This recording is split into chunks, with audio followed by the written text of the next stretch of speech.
One of the things that we've been getting a lot of requests for are groups from the 80s, the 90s, Mhm. because you must have seen Pastor Mike, and we've grown so much Oh since yeah, then. yeah. I I moved. I'm from the UK. Well, I was born in the UK, but I moved to Nigeria in the 80s, Okay. and I remember when Troop came out. Wow. What I found out, what we thought was Troop were dancers who could sing, because we were Yeah. more impressed by how well you guys could dance, and then the fact that you could sing. But before we get into all that, we always like to go from the beginning, and we want to start from yourself. So where were you sort of Sure. born and raised? Actually, born in the city of Orange County, Oh, California. Was raised here in the city of Pasadena. Pretty okay. much grew up here all of my life. Um, and did a lot of singing with my family. We sang in church all the time and sang with our mom. My brother, my two sisters. So that's where the music started. Started with my family. Even though mom always allowed us to give a list to R&B, we were only doing gospel. That's all we did. Growing up in that back in those days, and I think most people that we know that come into the music industry come from the East Coast and the South, Yeah. but being in California, was it just singing as part of your sort of weekly routine? Did you ever at those early days? What was it? It was daily. Because as a family we rehearsed pretty much Wow. whenever mom called on us, which was every day. Uh we what did we do? We uh we just sang every day as a family, and rehearsed. It was like a daily ritual. I mean, we would be outside every now and then trying to play sports, me and my brother, whatever. Yeah. There were people I remember that we used to play sports with. They used to remember like balls, like we were playing football or kickball or something like that. A ball would pause in the air because they knew that we had to go inside and start rehearsing with moms. Oh, what, There was the the rehearsal was? What was your mom getting you prepared for? Was it to sing in church on a Sunday, or what was Yeah, the? every Sunday, every Sunday. Okay. We were singing in church every Sunday. It just sun up to sundown. Morning service, Sunday service, evening service, afternoon service. I mean, we were just pretty much church, you know, all day on Sunday, pretty much. Now, And as we a traveled to, and we sang at all the churches here in the city of Pasadena and yeah. Los Angeles. I mean, just all over the place as a family. When I was a kid growing up. Now, as a child, did you enjoy doing that, or did it become?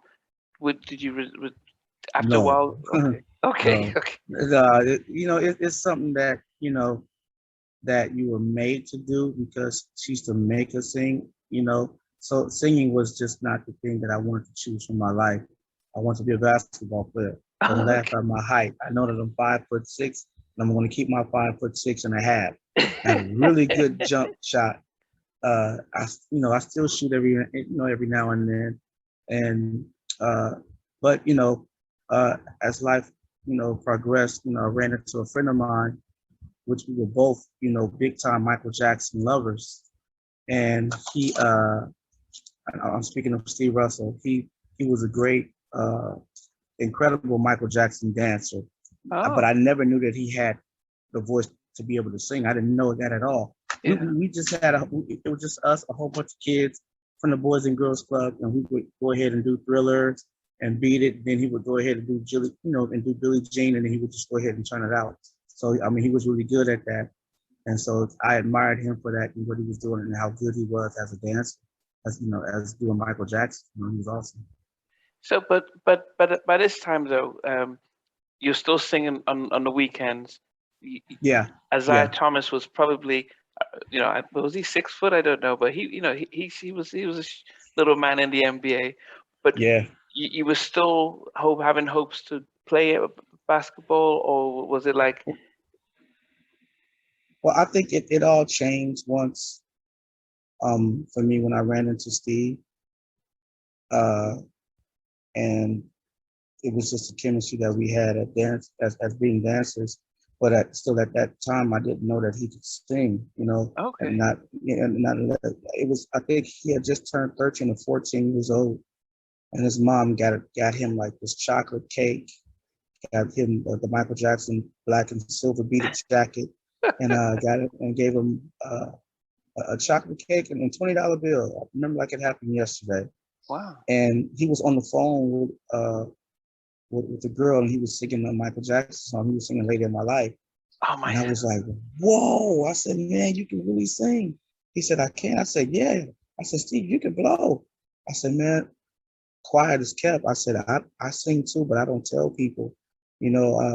My thing is basketball, you know, because that's what I was doing Tuesdays and Thursdays at the Boys and Girls Club, and then on Saturdays for the All-Star team for the boys, you know, for the boys and girls basketball team.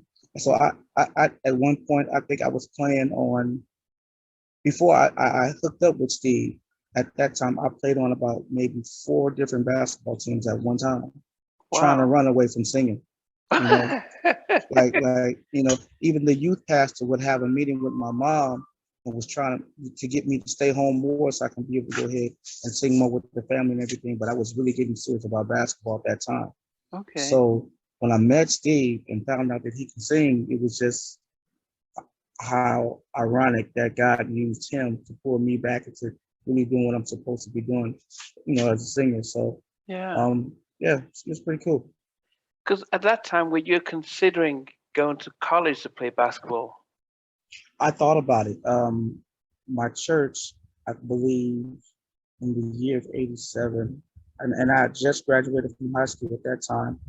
Our church that we were going to at that time, we traveled to Louisiana, and I played basketball um, with this basketball team from Delgado College in Louisiana.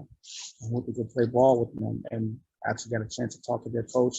He liked the game that I was playing, and he wanted to know, you know, if I still wanted to go ahead and play ball, you know, and go to college and play ball. But we had signed contracts with Atlantic in '86, but we couldn't come out with the record yet because Steve and myself, we had to graduate from high school first. Our parents didn't play that, so we had to graduate first. So, but as that whole entire year had came about, Troop wasn't doing any studio time and that like that. And so I made a call back to the guys to let them know. I was like, "Hey man, we haven't started anything yet with this record. I know we have this deal and everything. It's fine, but we're not doing anything." I said, "Man, my brain is still fresh. I can go to college, and you know, who knows? And who knows what happens? What could happen for me as a basketball player?" And so they told me, they said, "Well, when you guys come home, you know, from the church tour, it's time to go ahead and start the record." And pretty much that's Oh, what okay. happened. So now you Yeah. kind of jumped a little bit then, because I didn't realize that you were still in high school when you signed with Atlantic. So how did then? Yeah, yeah. So you and Steve, you hmm learned that he could sing and dance. That Did happened. that, That happened during the Thriller days, Michael Jackson Thriller days, like during '82. eh, Me hanging out with Steve, not knowing that he could sing at that time. but what about the dancing part? Because you mentioned the dancing part. Well, yeah, well, because he was a great dancer already. He was a great dancer, and you know, I was one of his dancers as when he would do Thriller and Beat It, and Oh, then he would go ahead and do Billie Jean after that, and he would just tear the place down. wow. Is Yeah. that how you started to learn how to dance? Uh, yes and no. I was kind of like also too like a pop locker from the city. I used to be with this crew called the Ice Cold Crew. These guys, they were like extras in the movie Breaking and Breaking 2, Electric Boogaloo. Oh, And yeah, that was the Tobin Ozone, right? I used to dance around with, yes, I used to dance around with those guys all the time. Ice Wow. Cold Crew, Spanky and Jeff. And they were really good dancers, and they were both in the movie Breaking and Electric Boogaloo. And so I used to be a part of their crew. You see, that's okay. This probably explains why we all thought, as I said, when I was in Nigeria, that you guys were dancers who could Yeah. sing, as opposed to Oh yeah. singers E- who could, yeah. Everybody in the group who auditioned, that was the thing that you had to do. You had to be able to dance and you had to be able to sing. Yeah.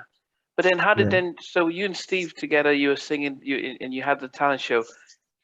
How did the idea come to formed through then? Well, the whole story is pretty much basically on a mother's prayer for her son to be on stage with four of his friends. And those two guys at that time had to be Rodney and Reggie, and they had three other guys to perform with them on the television show called Putting on the Hits. Well, all of that time that Rodney and Reggie were doing their thing, Steve and myself, we were doing our thing. But we actually knew each other because we were going to the same school. Oh, And so at that time, the group was already chosen to go on the television show Putting on the Hits. And they did the television show and they won. And a producer had called the show, wanted to know if the guys could really sing because he liked to dance. So just like you said, it was always about the dancing, and, you know, they love the dancing. yeah. So he got in contact with the show. They put him in contact with Rodney's mother. At that time, something was going on with the other members where they weren't able to be a part of the group. Enters at that time, it was myself, Steve, Rodney, Reggie, and a guy named Shane. And we tried out for that guy, Greg Paray. Greg Paray is a producer. He was on the Jackson's Victory Tour. Wow. He also played with Tito on the song Time Waits for No One on the Tribe album of the Jacksons. So yeah, he was a really good producer, and he teamed us up with another producer by the name of Michael Henderson. Michael Henderson, yeah, big time songwriter, producer, been around all over. He did a song on us, and we did it in a showcase for A&M Records. And we were kind of still wet behind the ears, so we didn't get that situation. And at the time, one of the guys in the group, kind of like the guy I was talking about earlier, Shane, he got impatient about everything, so he stopped coming around. And that's how we were able to get Alan. But Greg, he decided that he didn't, you know, something happened within his family to where he had to be taken away to try to keep working with us. So he turned us over to David Cook and Steve Cohen, and we auditioned for them, and they got us to deal with Atlantic Records. Now, at this time, you got Alan involved, did you guys have a sense of direction among yourselves, or you Yeah. Yeah, our sense of direction was to be some incredible performers. A group of guys that could sing a cappella, that could dance, and that could sing, you know, just through harmony, and put all three of those together and just make a one, you know, packed power group. But then at this time, when you're still in high school, were you guys performing in talent shows in schools or? Yeah. We until our deal was signed in '86. So the people that were doing talent shows at that time, since we had our deal, they would call us professionals, so we couldn't be able to compete. But they would let us come to perform, so we would do that. Now, what was your mother's? Because here you are, had this strict routine of singing in church every Sunday. Now you've told her that, you know, somebody wants to offer you a record deal and being in a group. How did they respond? Well, I know that that's what my mother wanted me to do, as far as like to be with the family, but the family began to go in different ways and begin to separate, simply because they were getting older and they wanted their own families to live their own lives. Yeah. So I just kind of like basically kept singing, whether I would be with mom most of the time at church or I was with the group. So she pretty much accepted it because she saw that it was a mother that was involved, that was actually, you know, in control of the group and putting the group together and everything. So yes, it took a little minute, but you know, she accepted it. Yeah, but so was Reggie's mom your first manager? Rodney was his mom. His mom. So she was your first manager? Yeah.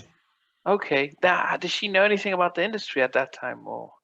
What she knew at the time is she just could only take it as far as she could. which was, us doing talent shows and Oh, and being able, the other stuff that came about, she had to turn over okay. as far as like for us to be able to be a part of the business of the Yeah. music industry. So she Yeah. turned that part over to David Cook and Steve Cohen. She Okay. trusted them, they trusted her, and they did pretty good with this, Okay. especially our first two albums. Yeah. Now, at the time you guys came out now, the Jacksons have stopped performing, so just Michael, although he came back with for the Victory Tour, and then we Yeah, had a young new edition. Did you, so that there weren't many, and then prior to that we had the Temptations. So here you guys are, a five-piece group. Who were you modeling yourselves after at those early it's, days? well, it was always between the Temptations, the Jacksons, and New Edition. And Yeah, but so, and I can understand the Temptations and the Jacksons because yeah, they were trendsetters. But New Edition, they're around your same age, and they did come out with an album a little bit earlier while they're probably in middle school. So, but yeah. were you in those very early days compared to this is a new version of a New Edition, a West Coast version, or was that ever how? Absolutely. Yeah, Okay. yeah, But how did it absolutely. feel for you guys to be said we're modeling you after New Edition?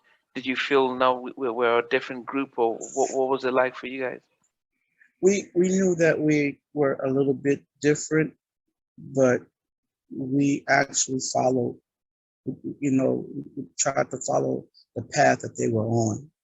Um, Meaning having really, really good songs, the choice of songs and the choice of the singles that were released, Yeah, and the choice of production that we decided to use with Joe Levert and Eddie Levert Sr. and Chucky Booker, and we just wanted to make sure that the material that we were using, we wanted to be able to not to compete with everybody else, but just make sure that we were on the same wavelength, was just doing good music. yeah.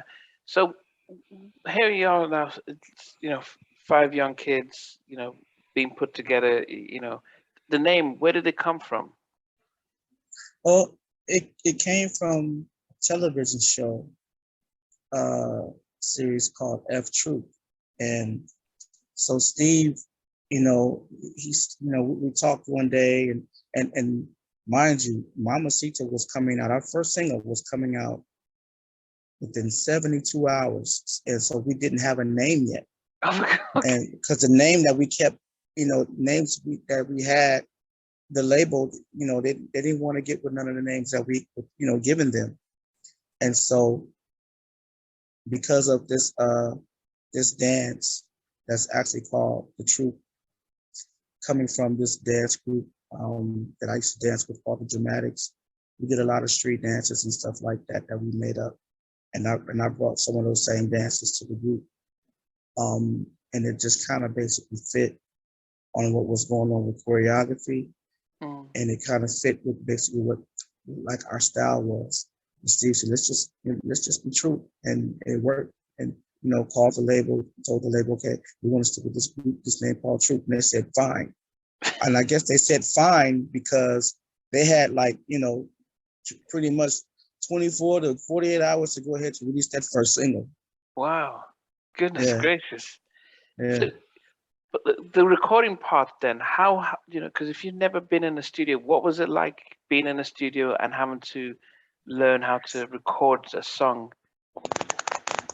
It was it's a lot of fun because, well, before working with Gerald Levert and Eddie Levert and Chuck and them, we worked with a guy named we worked with two guys named Ran and Jan. We worked with Zach Harmon, and we did tons of demos Okay. with those guys. And so that kind of gave us our start at learning how to record vocals and Okay. making sure that everything was right. And then that also too, at the time, Alan was actually writing original songs. So when Alan was writing songs, that kind of like gave us our thing to be able to say to ourselves that we can go ahead and do this as a group. versus Yeah. always doing a bunch of new edition songs, what have you, Force and Breeze or whatever. Because we used Yeah. to sing those songs in talent shows all the time, mainly Yeah. new edition. But we used to always sing their songs.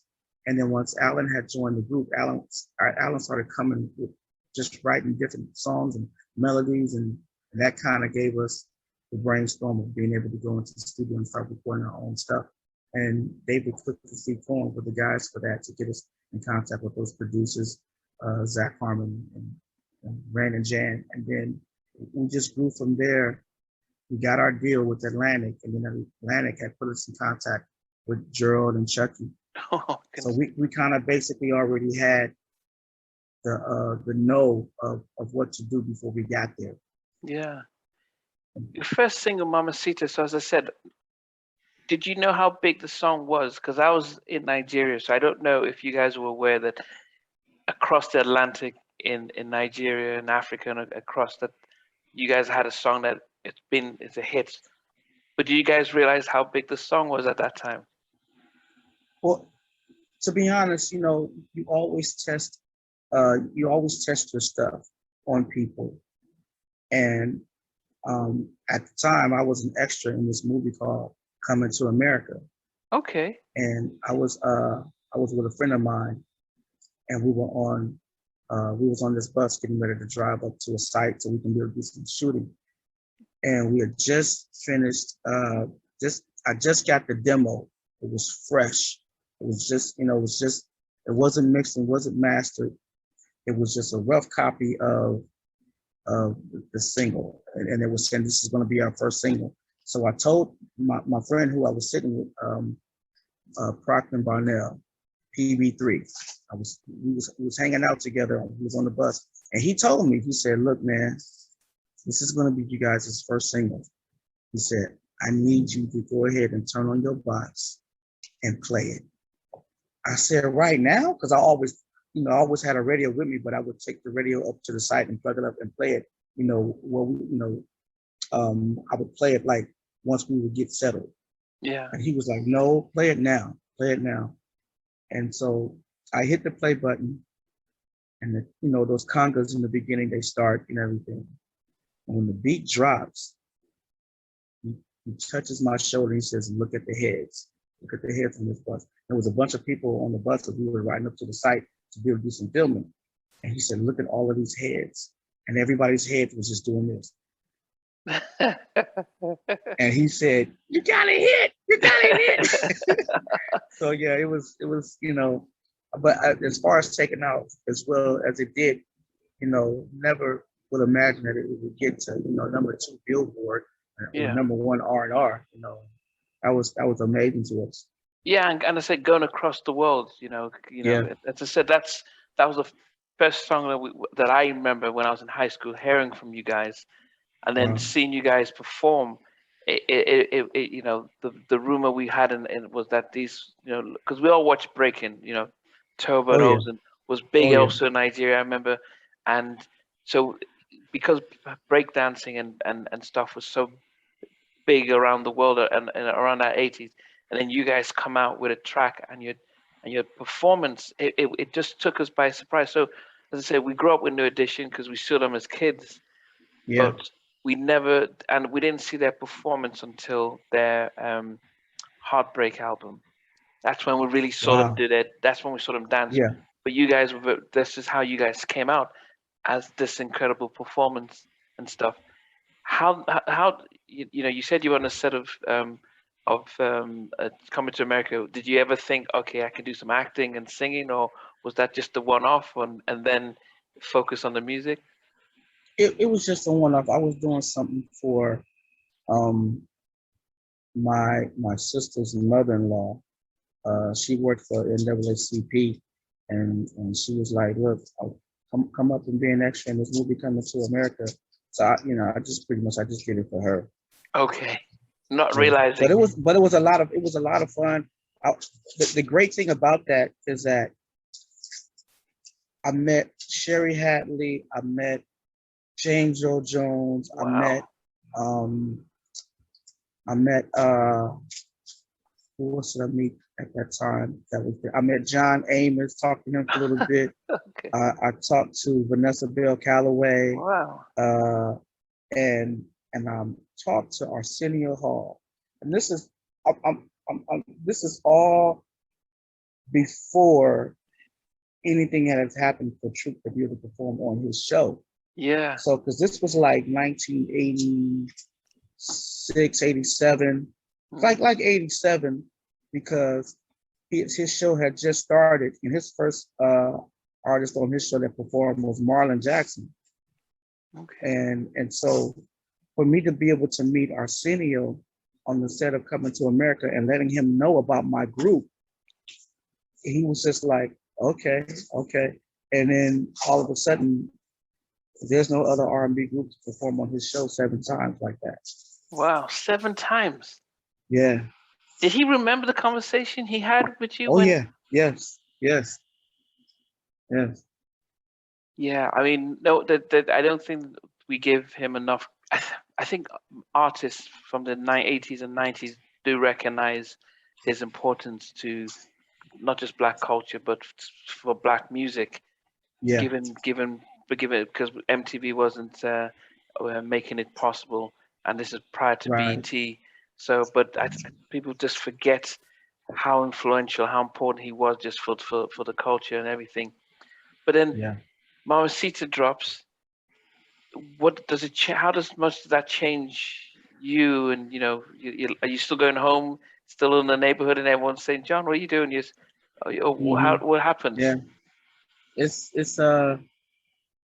pretty cool, every now and then, we even like, before COVID had hit and everything, we were doing a lot of shows pretty much, Oh no, pretty much I was going everything. back. I was going back to when you were growing. When the Yeah. Mamacita comes out, Yeah. and back when you're at home. Yeah. Well, no. Well, see, now you're talking about like when Mamacita first came out. Yeah. There was no home for us. We were working. Okay. We were touring 7 days a week. Wow. You have, and that's just how it was, for us.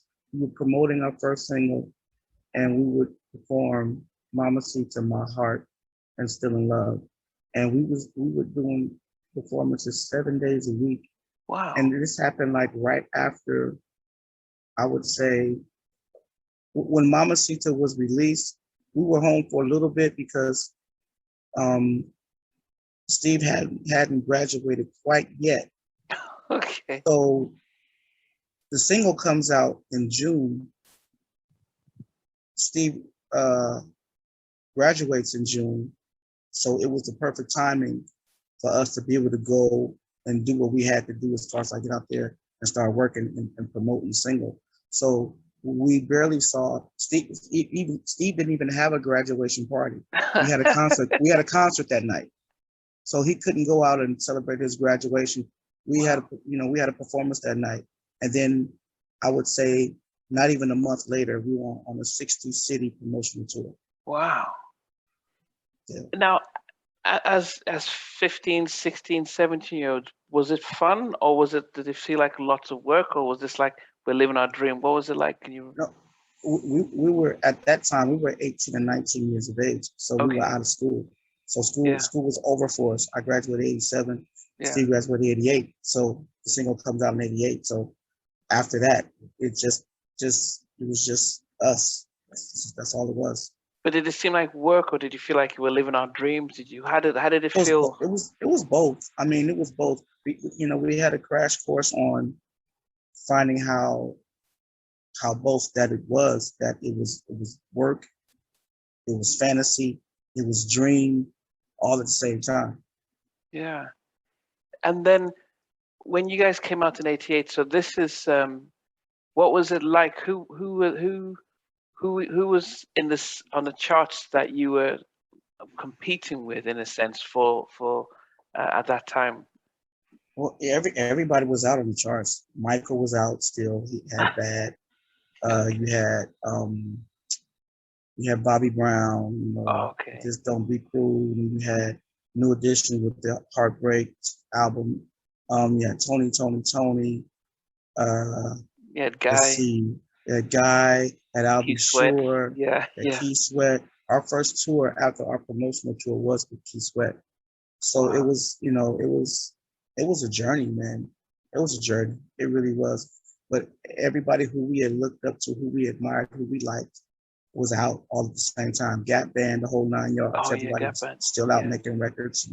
And then in hip hop, you had Run DMC. They were doing their thing still. And you had like Big Daddy Kane, Heavy D, Yeah. um, Kumo D, and then I think like somewhere like in 89 and 90, we had Digital Underground. But it was really cool because we actually did a tour with all of those guys who I just named.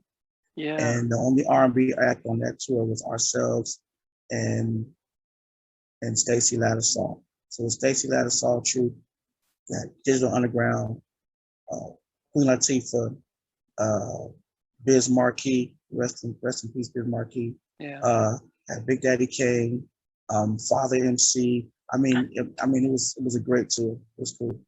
Now, how did what was the response for you guys? Because as I said, you know, those of us who know Troop would always think dancers, some music, great music, and dancers. So how did you guys? How were you guys on stage, and who was helping with the routines continuously to keep pushing?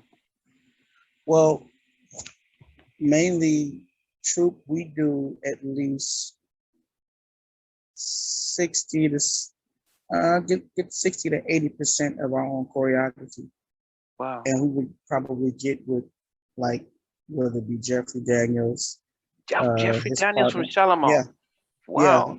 his partner Casper. They helped us to do the music video to My Heart. Wow. Barry Lather, the guy who did Janet Jackson's Control on the Awards and Pleasure Principle, Wow. He helped us do Mamacita music video. My goodness. Um, but we all did it together, Hmm. so it was a joint venture, and it was a great venture on working with those. I mean, with those people because they when they what we would always have first, we would always have a step already done to show them what we had. Hmm. And the great thing they would always ask us all the time, what do you need us for? This is a great step. Like, no, no, no. We need you guys because you worked with Michael, you worked with Yeah. Janet. So no, we need those essence with us. We need that. So it was a lot of fun and working with them, but we pretty much kept everything staged to ourselves and pretty much handled all of the choreography while we did all of the touring and everything. Now, in those early days, because you spoke about Rodney's mom helping out as Yeah, manager in the beginning before turning yeah. things over. 90% of my guests of I won't say fall victims, but talk about how they, you join in the music industry, music business, but when you're young and you have so much talent, you're focused on the performing and the recording and promoting, and you're trusting that you go to a job, someone gives you your paycheck. How in those early days did you guys think and realize we're in the business, music business, we need to keep an eye on this, or was it you were just so much focused on the touring and performing and thought that it will handle itself? Of course, in the beginning, that's what we thought because that's what we were doing. But at the same time, our bills were being paid, so it was nothing that we could like gripe about. You know what I mean? So it was until things begin to change, like in royalties and publishing and stuff like that. Once we found out about that, then that's when it became, to be different for us. The hard thing, because as I said, until last year, as a fan, I'm a music Mhm. fan, and most of us we just watched, listened to the music, and we didn't, you know, we saw the new edition biopsy, we saw the TLC one, um, we but we didn't, we just thought these were one-off stuff, and we've heard about Gene Guy and stuff, and what always gets us is the fact that young, talented um, singers and songwriters join in an industry, and it's as if people are aware of what is yours and what is not, but they don't seem to tell you. And it's almost like don't ask, don't tell. You know, if you don't ask us, we're not going to Mhm. tell you. And then until you ask us, it's like, well, it's too late. Do you think, on reflection, that people do that deliberately? You know, the people, the managers, and the executives, they just say we can take advantage here, or is it that they want you to learn the hard way? Well, just when you look back. Um, I believe that it's deliberately because number one, they know that we're young. Number two, they know that we want to go ahead and be stars. Uh, that's all that they believe that we think and care about. But as we get older and we begin to have our own places, that means we're not up underneath mom and daddy's roof anymore. We have our own. Hmm. So it turns on to us being able to go ahead and pay the bills. So that means, that's the time when it really gets serious. And so that's what pretty much that came about us. Once, we got on our own, that, it began to get really serious. But yeah, in the beginning, that's all it's really about. It's about, having a number one song, having a gold album, having a platinum album, touring and traveling all over the world. The spotlight is on you. Your name is on the marquee. It's pretty much about you. The fans come to see you, and I mean that's all great. But there comes a time when that artist has to go ahead and wake up and realize that at the same time they're a commodity and they're making money for someone else. Yeah. What was it? When you think about those tours and things like that, um, when did it sort of hit you that, wow, that I'm living the dream? We're selling out. We're on Arsenio Hall. Um, you know, we're on the charts, videos everywhere. How are the family? How's your mom? What's she thinking? Is she like, wow, this is great?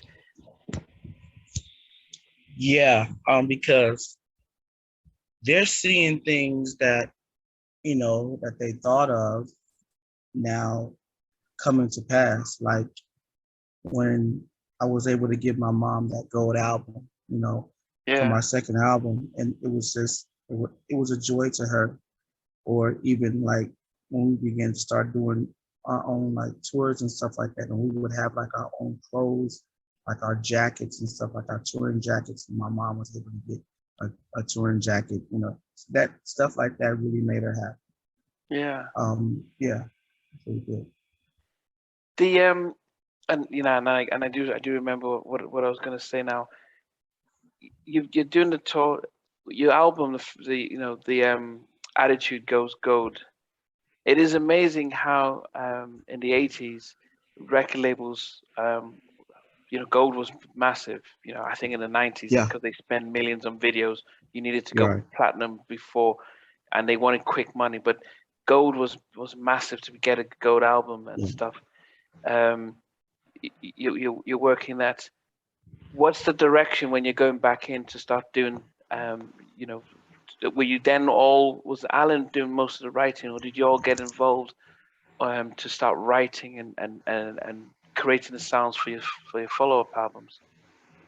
Well, I would say it pretty much started on, on all albums. I mean, Steve and Alan would have at least 2 or 3 songs for those, well, 2 to 3 songs on the first album. And then I think Steve was able to have about at least like 3 to 5 songs on this, on the second album, on the Attitude album. So I think songs that he that did was I'm Not Soup, uh, Another Lover, um, trying to think what else song did he write on that album. Let's just say that they did some writing and some producing on mainly started doing some production like on the second album. Okay. It mainly writing on the first album. Like I think like because Steve did Watch Me Dance, and Alan and Steve they did the song Still in Love. So basically started early. Just wanted to make sure that someone from the group was definitely gonna that had the talent to be able to write was Yeah. gonna we were gonna make sure that their part was gonna be on that album. Yeah. At that time, when especially when you come out with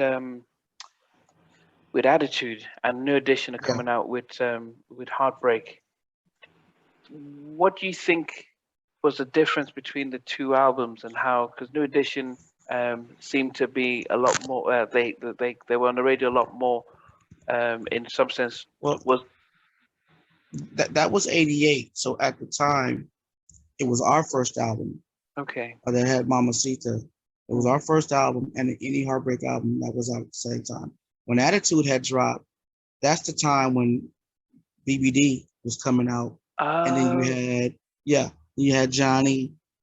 That's when they decided to go ahead to do, the solo thing. yeah, So yeah, the only group that was left for people to look at was Troop at that time. So, but we really loved hearing that first album that they had, that was produced by Jimmy Jam and Terry Lewis, the Heartbreak album, and that was actually their 5th year in the music industry at that time, and it wow, was our first year coming in. yeah, So to watch them be able to grow to that peak was really awesome, and a test to see what we could do as Troop, yeah, as far as what New Edition has done and where they're taking it to. yeah. Did Yeah, did when they did break up and do their solo stuff, was that ever something that you guys thought about that? Okay, maybe yeah. we can do that and come back at that time back in those late 90s, Well, I don't I don't think so. Really, we were really trying to focus. We were really still trying to make our mark in the music industry. So Yeah, we wanted to do. We probably, if we thought about doing that, it was going to be at a later time yeah, because we wanted to do more Troop albums as well. At least like another third or fourth Troop album before we decided to go ahead and go solo. And yeah, but you have to look at it this way. Uh, that was the only thing that was left for New Edition to do because you got to look at it this way: from them having a Christmas album, uh, a remake album, um, I mean, you name it, Coca-Cola, uh, what else they do? I mean, they've done so much mm, in the 5 short year span, So the only thing that was left for them to do was to become solo artists because they mm, had did everything already yeah, as a group. They had did everything. mm, When you look at it, how they performed on shows like, you know, uh, Solid Gold and all the Soul Train stuff. Uh, I mean, these guys, if you think about it, they did it. They did it. So that was the only thing that they could do at that time that they didn't do was to go mm. solo because they did it all already. So it was just, I think the timing was perfect because at the same time, entering in was our group. Yeah. And did but at that point in time, you never there was there any rivalry or competition between the No, two because those are our buddies, man. We've always looked up to New Edition as our brothers. okay, We're still close to each other. yeah, We still talk every time that we see each other. Um, yeah, really cool guys. yeah. When we get into so the 80s were really great and stuff. When we get into the 90s, um, and I know that you guys came out with deeper and what was that a little something something. What changed with the direction and the commercial success when you get into the 90s and the direction of the group? Well, the the Troop Deeper album, uh, we had just finished going through litigation for 18 months. Wow. So we sat and we did nothing. So if we would have stayed if we would have just stayed in the studio, doing albums and doing tours and stuff like that, then Yeah. you guys wouldn't have got a chance to even to see Boyz II Men or Jodeci, because we were the group to be looked at that time. But Mm. we sat for 18 months, meaning that we opened the door for those guys. Yeah. So if we hadn't have sat, you guys wouldn't have heard of of a Boyz II Men or Silk or Drew Hill. You wouldn't have heard none of those guys, because we were the guys that everybody was looking at that time. 89. I mean, I talked to people that actually worked for Bib 10, and they said they couldn't even crack a record on Boyz II Men because of what was going on with Troop. So if we were giving Boyz II Men a hard time, what do you think we were giving a hard time for everybody else? And Boyz II Men became the biggest out of all of us. Yeah. Wow, that's always the same sort of one of those what ifs, why, Because it's all about timing. It's all about timing, and it's all about who's doing what at the time. And like I said earlier, New Edition at the time was going solo, so the only group that people was looking at that time was True. That was it. Yeah. And so we slowed down. We switched management companies to go with to Busted Management, which is MC Hammer's his brother Louis Burrell, which is their company. And so we had to go through litigation before we decided to make that decision to be able to sign contracts with them. So it was really lengthy, and it was crazy. I wouldn't wish it on anyone else. I wouldn't wish that on anyone else. That was really an ordeal that we had to go through to get to where we had, even to where we get to today. I mean, it was a really ordeal, and it kind of it sat us down, and it made the fans look at another artist, and that's just what happened. And one of the things that we've learned through these interviews is that the industry, these executives know each other, and yes, they do, and they can put a span in your works if they feel as if promotion, radio publicity, TV exposure, and especially if you're not going to one of their own. Did you think after moving to Hammer, because then you're moving within, you're almost, I don't know if and I'm not going to play the race card stuff, but do you think that there was a concerted effort to stunt the progress of Troop after that? Yeah, absolutely. Yeah, absolutely. I mean, rest his soul, our brother Reggie, he actually said it to us a long time ago. He said, why do we need to go ahead and sign with Busted when they already have a 5-man group? Doesn't make sense. They already had a group. Who did they have? They had a group called Special Generation. Oh, okay, yeah. Mm-hmm. So it was a thing that had happened where it takes the light off of us and puts the light on to someone else. Yeah. Because you do wonder, yeah. I interviewed Tony Terry, and he talks about when he changed management, then he got blacklisted as a result of that rift. When I interviewed Nitty, he talked about when they didn't want to agree to the label's demands of singing a certain thing, they got blacklisted, and Rift that was it. They didn't let them, couldn't get another deal.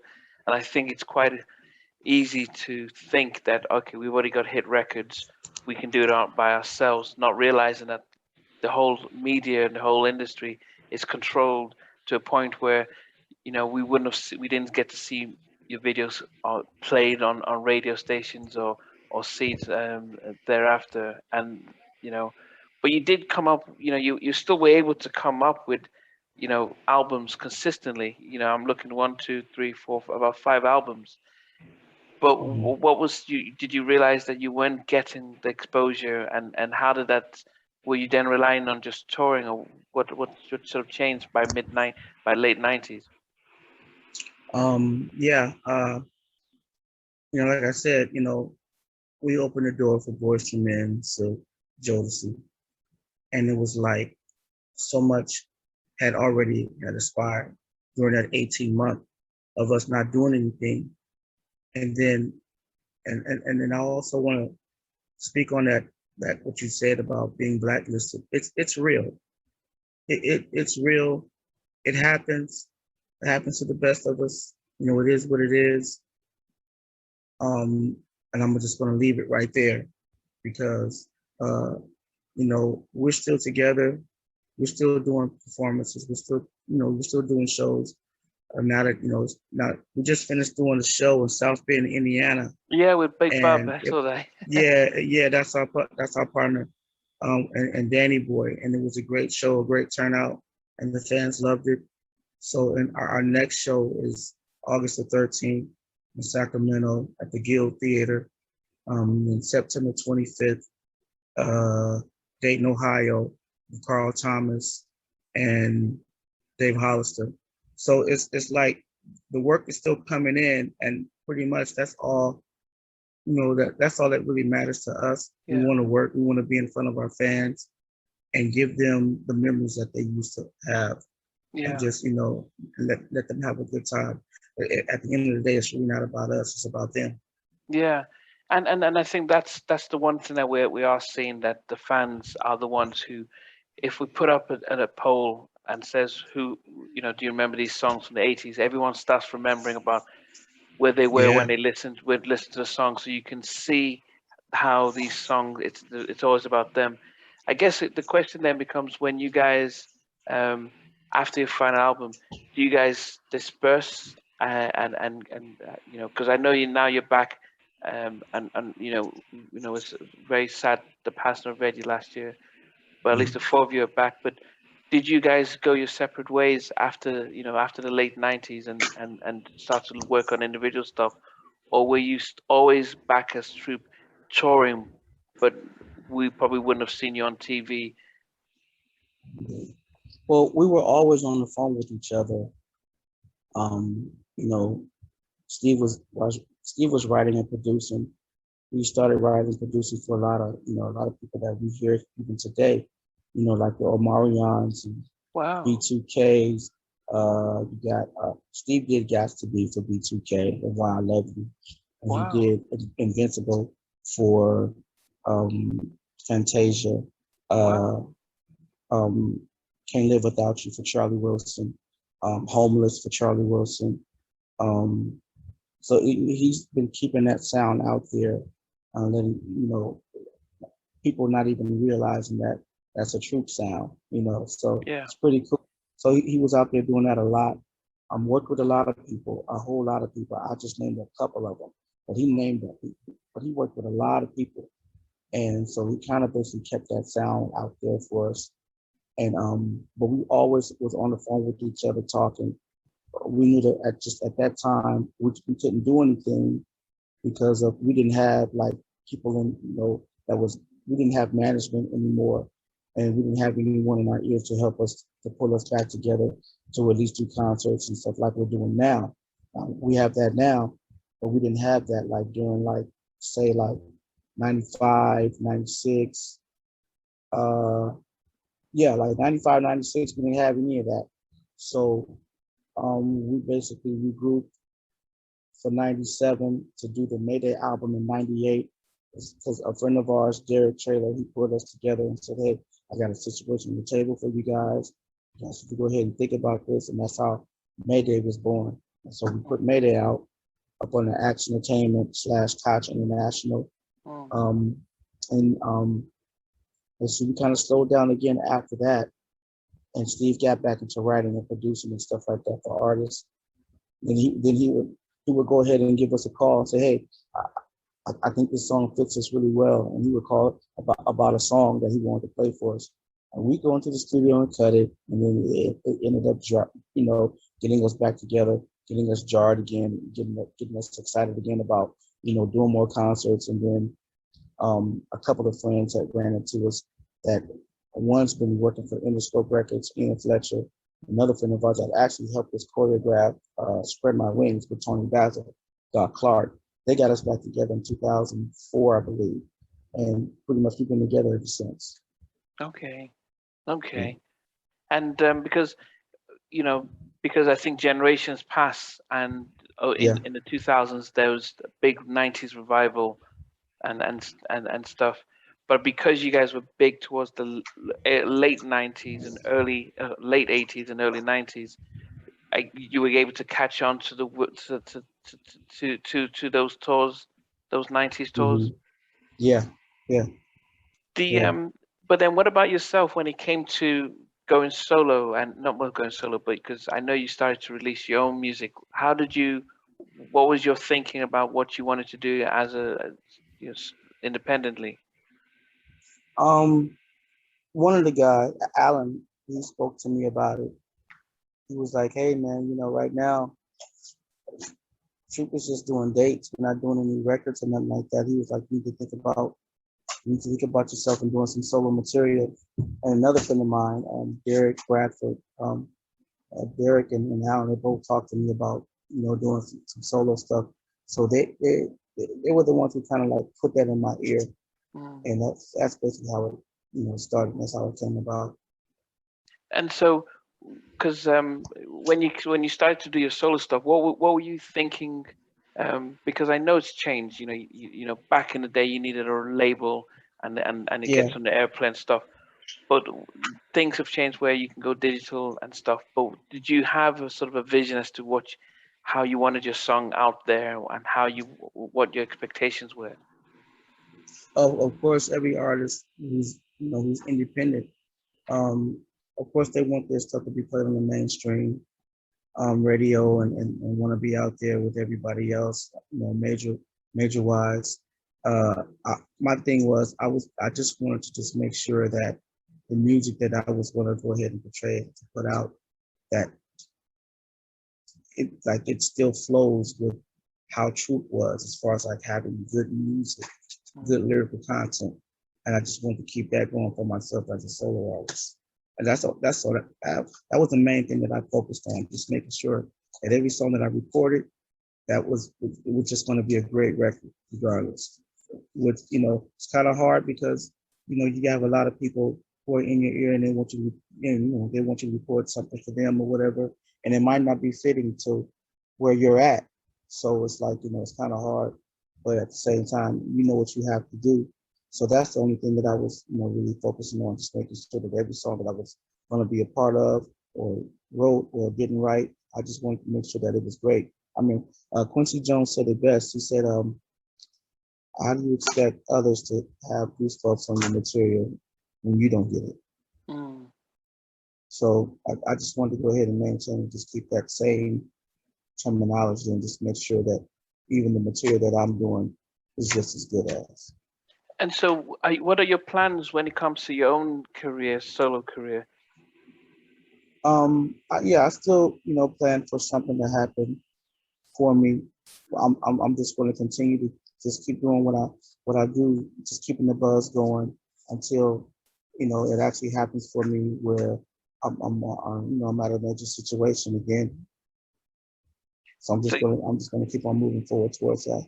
so you're gonna still keep put out Yeah. solo music and stuff? Oh yeah. Oh yeah. Yeah. And so what's your the next single that we can look out for?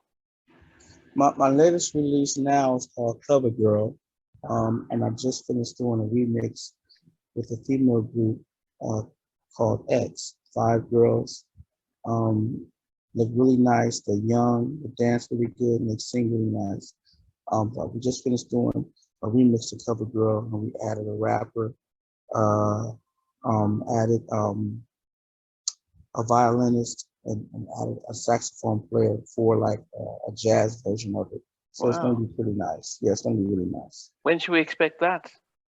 That, as a matter of fact, I'm doing supposed to be having a red carpet party about that single no, September the 11th. Okay. Okay. Yeah. Well, I mean, we'll look out for that so we can, well, we can Yes. push that out. It's true. I know it really was good to start to see. I see snippets from yourself and Steve and even Bob Mhm. from some of the current tours you're going on, or sort of the white tours and stuff. Yeah. Are you guys expected to come out with new music as well, or is it just more so just the show dates? We just put together a CD that we call Baby Making Music, and it's it's a ballad with like it's a CD with just I think a good 10, 11 ballads on it, all ballads, and some really nice ones, man, really nice ones. A couple of new songs on that as well. Okay, so are these going to be original troop songs, or you're Yeah, doing covers? well, there'll be covers, and I believe there'll be a couple of new. Okay, okay. The and so, any idea when we can expect that? That really soon, uh, really soon. Uh, Steve was saying at least within the next couple of weeks. Okay, so at least Mhm. before Christmas, it's not going to be. Yeah, yeah, Okay.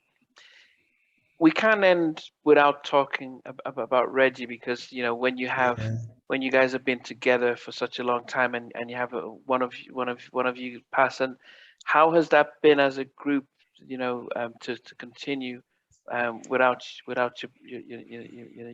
your brother in around?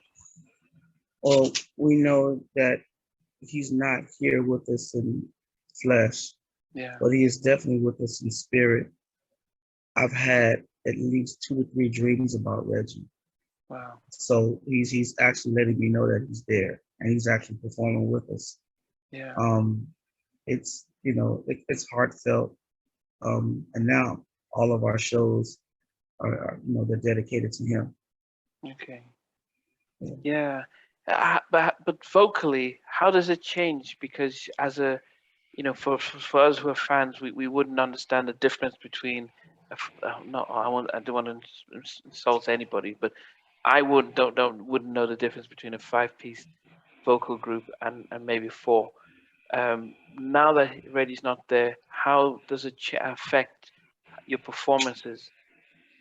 It affects us where there's parts that he comes out on stage, like when he says his name, or he has a speaking part that he does live on All I Do Is Think of You.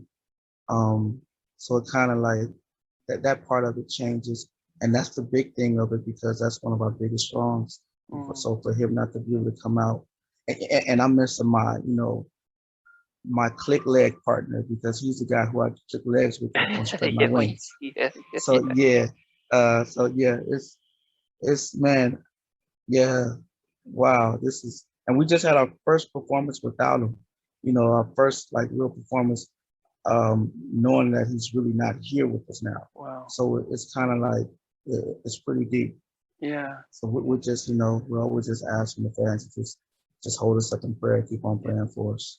Yeah, yeah, no, no, definitely, and I hope Yeah, we all sad by that. It was last year was a tough year for a lot of us. We lost a lot of loved yeah, ones, and we a could lot of see people. it hit a lot of people.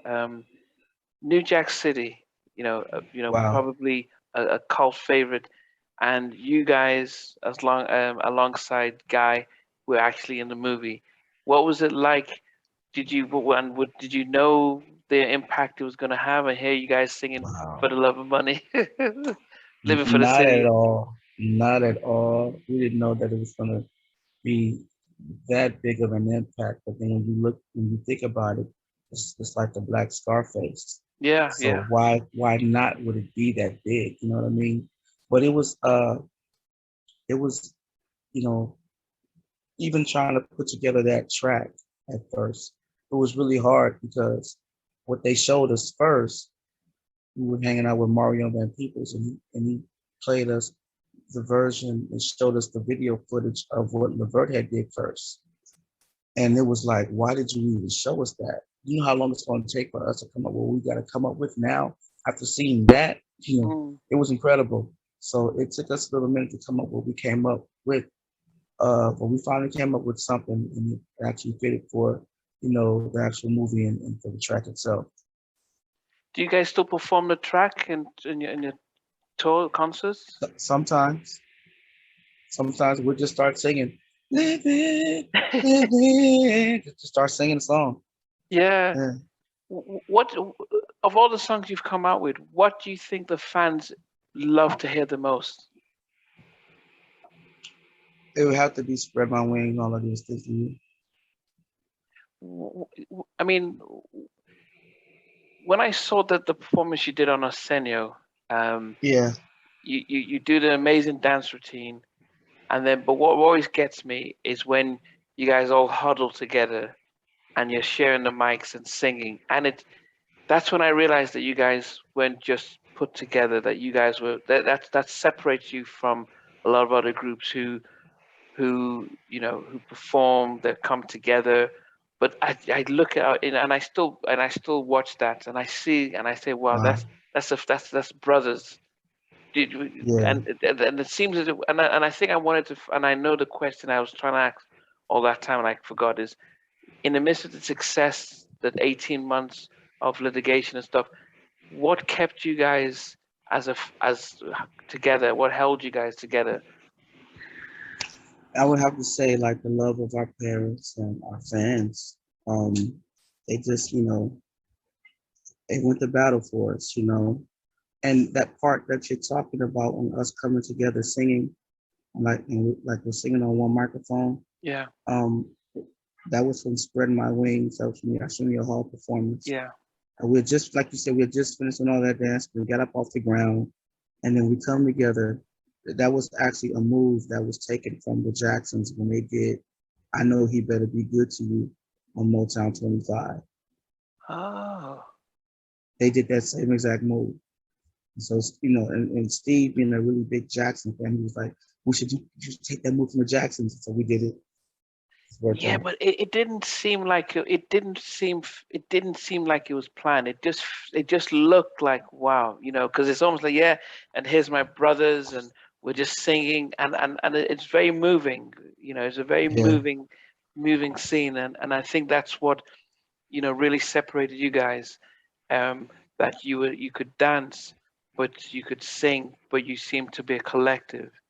Um, yeah, 40, 30, 40 years later, do you guys still do any of those routines in your shows? 'Cause your fans are gonna yeah, come out.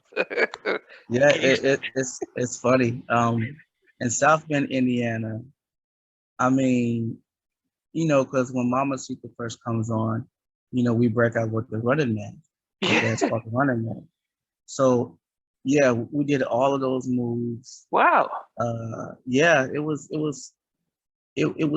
something to see, and the response from the people were like they couldn't believe that even at the age that we're at now, we can still do those moves. So Wow. it was pretty cool. It was I, pretty cool. I am saying, wow, Michael Jackson, who we're all massive fans of, Yeah, in his 50s, he's still able to yeah, to do all this yeah, stuff. So we kind of forget that he could still do all this stuff. But so absolutely. yeah, so you're still able to, wow. And It's and it's it's the music that actually channels the artist to do what that artist does. When that, you know, first of all, when the name of the person is being spoken about before they come out on stage, that's the beginning of something like the butterflies. And mm, then when that music starts and the fans get behind that music, mm, whatever that choreographed move is that happens, when the fans are into it, that's just what pushes the artist that much more. yeah, wow. That's Yeah, really, I mean, I'm looking forward to, hopefully one of these days you can come to the UK and stuff. that would be great. That would be That great. would be great. Because You, you, Keith Sweat actually took us to the UK a long time ago on our first album. Actually, on his first album as well too. On this Make It Last Forever album, we had did a tour with him, and then he was about to go up, I think, to London, Wales, to England, and he tells Sylvia Rome, the one that from actually signed Electra, us to the band, yeah. and he tells her, "Hey, I want to take Troop with me," Oh and yeah, we just happened to go with him to England. It was yeah. pretty Because cool. you're both signed to Warner Brothers, Electra and Yeah, Atlantic. yeah, Okay, okay. yeah. The the you guys went on so recently with Big Bub. What was it like? Because how was that sort of? How did you guys play the crowds? Just because Bob's a big personality and stuff. He's our buddy. He actually set the show up for us. You know, he called the promoter and said, "Hey man, I want this group to come and be on Wow. this show." He actually, you know, he let us headline the show, the whole 9 yards. On the Wow. song "All I Do Is Think of You," we brought him up and to do some of the moves with us on stage. It was really cool. It was really cool. It was really cool. You know Yeah, that, and that's I think a lot of people who I know who know Bob talk about how much of he's a big character, but yeah. he gives a lot of love and stuff. Uh, Big heart, a big yeah, heart. and I guess I think a lot of people are going to be looking forward to seeing you guys. I always end my interviews by asking my guests that if you were stuck on an elevator and you were asked, they said, look, it's going to take a couple of hours before we get you out. What movie would you want to watch while while you're there? Um, you said a couple of hours. Yeah. And I wish we was on the elevator with Big Bud. We look at House Party. So his song comes on that he did with Today. Uh, Why you get Why You funky Getting on me? Funky on Me? And yeah, and New Jack City. Okay, okay. So, That'd be, but that but also song-wise though, what song would you normally like if you did get stuck and they said, look, before the movie comes on, we'll play a song for you. What song song. would you always think about, like my go-to track that I'd love to listen to? All I do is think of you. Okay. All I do is think of you. That was a song that actually it was my idea for us to do that song. That was my idea. I Wow. always thought that it was a great record, and I thought that Steve sounded a lot like Mike. So I told him, I said, man, we need to take this song to Sylvia and tell her that we need to redo this record. If we redo this record, knowing how I know what you're going to do to it when you put your vocals on it, Hmm. I said it's going to go through the roof. I said, because I know you're going to do it like Mike. So I said it's going to be life changing for us. The song is actually life changing for us as well too. It's life Wow. changing. What Yeah. is your favorite Michael Jackson song? Um, he has too many. Yeah, but your favorite, if you had to I, pick out. I, if I can't pick my favorite Michael Jackson song. I can't pick my favorite Luther Vandross song. I can't pick my favorite Earth, Wind, and Fire song.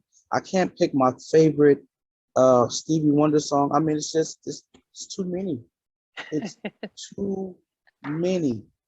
It's like every song has a different type of celebration about it, Yeah, yeah, and it's just it's just great, good listening music, man. That just never dies. I mean, that's the type of music to where you can be feeling a certain kind of way when you're into the middle of that song. hmm, Everything is different. yeah, You don't even feel the same way. True story. I was upset at a person one day, and I want to tell this person about themselves. And one of my favorite songs by the Jackson came on. Let me show you the way to go. yeah, yeah, Man, when I tell you how it changed, that's just what music does. You yeah, know, music does that. yeah, So it's hard to pick a favorite song.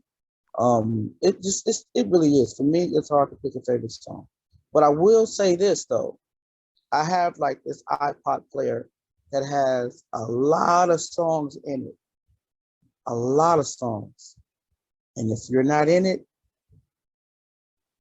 you mustn't capture my heart the way everybody else did. It is what it is. This was it. So yeah, Yeah. Well, my all-time favorite song is Lady. You know, when you said Steve sang "Lady in My Life" over the phone, yeah, that's my all-time favorite song.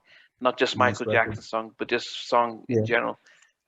Because it's the kind of song that I don't think he did again until he did Butterfly on an Invincible album. That's the type of when he sang Butterfly, and yeah. I was living in LA, and Steve Harvey was on he was on 103 The Beat.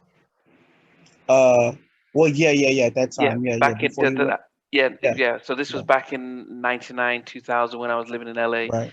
and there was the only station that he kept playing it, and he had got Michael on the show, and he was talking about it, and he kept playing Butterfly.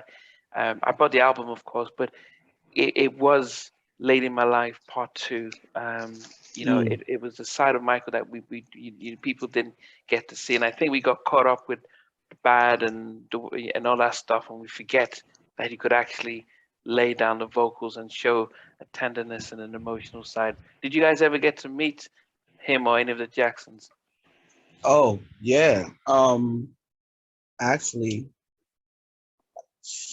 man, let's just say the stories of meeting the Jacksons and pretty much them adopting me to be in their family. Wow. Great people, man. Great people. Um, uh, it took a while for me to be able to meet the last one that I needed to meet at that time, which was Marlon. And I didn't meet Marlon until 2012, but I've met Wow. everybody else except for him.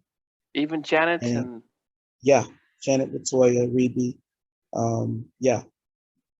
even Michael? Met Michael in '89. Wow. And I met Michael at the time when our first single from the second album had been released, I'm Not Suit, which is a song that Steve wrote and our boy Zach Harmon had produced. I'm Not Suit was the single that was out. And it was at the same time that Gardner Elementary School was putting his name on the outside of the auditorium. So I roll up there. I'm just trying to catch a glimpse of the guy, just to see him, And I get over by the school where this school has like a really big, tall gate, chain link lock around it and everything with a security guard on the outside. Wouldn't let anybody in. And I see this other guy, actually, rest in peace to him as well too, Cliff Winston. He was also a radio disc jockey over at 102.3 KJLH, that's Stevie Wonder's radio station in Los Angeles. Yeah. He's asking me, Cliff's asking me, John, you think you can get me in with you, man? And I said, man, I'm out here just like you, trying to catch a glimpse of this man, And so not long when I said that, a long black limousine pulled up and the window rolled down, and it was Jabari Abdul Samad. Jabari is the father of the guys, the boys. He's their father. Oh, okay. So he tells the security guard, he said, hey man, that's my other son, let him in. So the boys were already inside. So the security guard, let me in with Jabbar. We walked in, said, yeah, your brothers are already inside. Because they have to sing We Are the World with a whole bunch, with the rest of the kids. And so I walk inside of the auditorium, and I'm standing about like maybe I'm in this aisleway where it's about maybe 5 rows up, and Michael's about 8 or 9 rows down, and I'm just like in awe because I'm in the same room as with Michael Jackson. It's like who does this, and so he's talking with his assistant. His assistant looks at him. And Michael looks over at me. He looks back at his assistant. He whispered to him about something. He looks back at me, and he whispers again over to his assistant, and he turns. He just started walking towards me. What are you thinking? I'm stuck. Like, should I move? What's going on? Is security going to come and try to, get me or whatever? What am I supposed to do right now?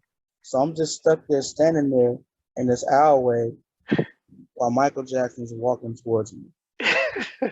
And he's wearing his red and black shirt and Okay. and some black pants. I think from it's from his bad era. Wearing one of those outfits. And so he looks at me. He's wearing these Ray-Ban glasses, but not the aviators. He's wearing the kind that goes straight across with the little silver, things on the side.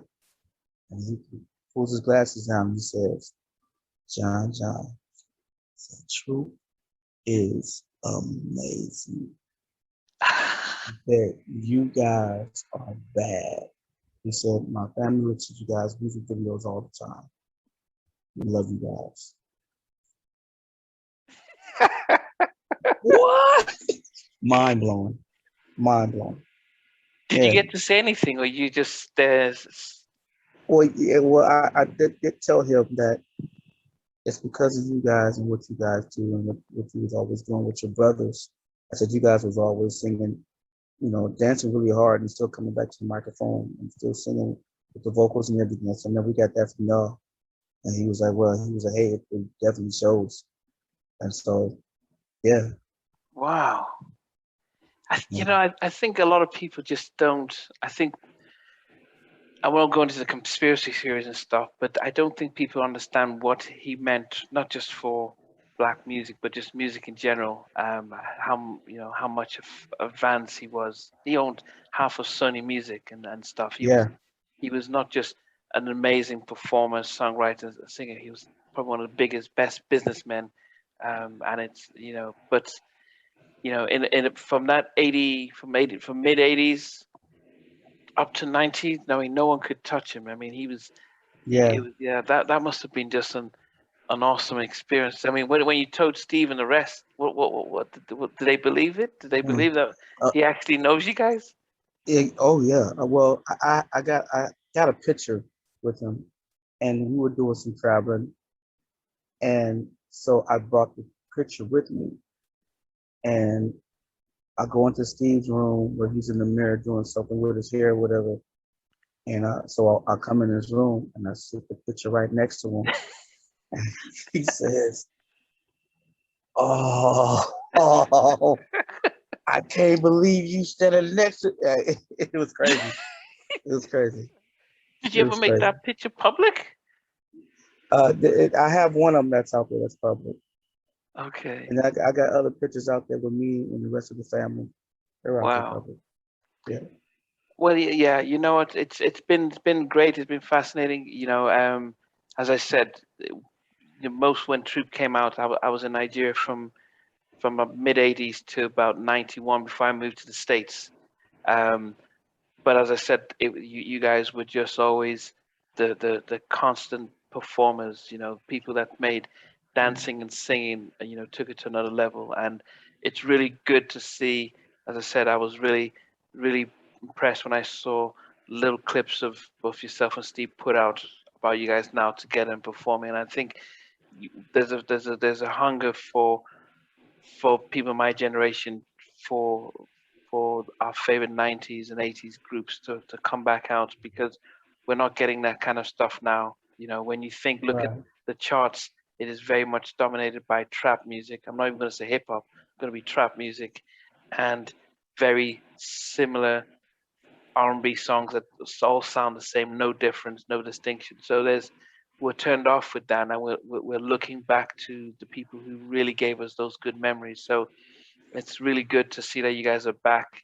We will look forward to hearing some new music, so that we can reconnect with R&B. That's it may not sell the same way albums were selling back in those days, but in a sense, it connects us and gives us the hunger to come see you guys, but then look for ways of getting your music as well.